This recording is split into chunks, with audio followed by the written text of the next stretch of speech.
Lui, il a juste mis à la banque, il ne s'est rien passé. Et en effet, bah, le calcul qu'on vous a fait là à côté, c'est que vu qu'il n'a pas investi, mais qu'il y a l'inflation en France, hein, vous le savez, alors ce qu'on a mis dans les calculs, c'est 2% d'inflation. Il y a des années où c'est plus, il y a des années où c'est moins. Pourquoi on a sélectionné 2%? Parce que c'est tout simplement la recommandation, enfin c'est ce que cherche à faire la Banque Centrale Européenne. Son objectif d'inflation tous les ans pour qu'une économie aille bien, c'est 2%.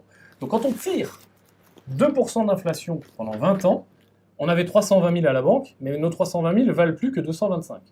Quand on fait la même chose avec Kevin, qui a investi, lui, il n'a pas laissé à la banque, il a investi sur des placements à 10%, donc ça peut être de l'immobilier, ça peut être de la bourse, etc. Peu importe le placement, c'est pas la question, c'est juste de se rendre compte de ce qui se passe quand on place à 10%. Bah, net d'inflation, et il lui reste 1 million.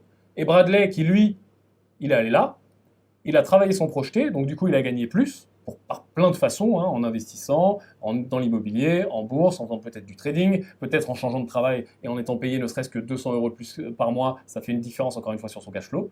Bah lui, il aurait eu 844 000 sans investir, et en investissant, regardez cette différence. 844 000 sans rien faire, en laissant ça à la banque, 4 341 833,57 pour être précis, en investissant. La différence est folle.